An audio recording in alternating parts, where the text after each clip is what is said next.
Artis Nikita Willy tengah menjadi perhatian terkait kondisinya. Istri Indra Priawan tersebut mengakui kesehatannya memang sedang menurun. Nikita Willy menyebut ada sejumlah kondisi yang ia alami, mulai dari flu hingga sakit kepala hebat.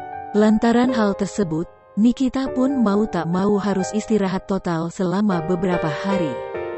Hal itu ia ungkapkan lewat unggahan di Instagram pada Sabtu tanggal 10 April tahun 2021. Pemilik nama lengkap Nikita Purnama Willy itu juga memastikan dirinya tidak terpapar virus corona.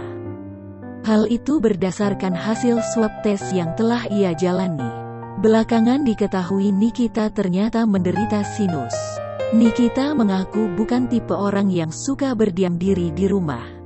Oleh karenanya, artis kelahiran tanggal 29 Juni tahun 1994 itu pun merasa bosan saat tak bisa melakukan aktivitas apapun karena sakit.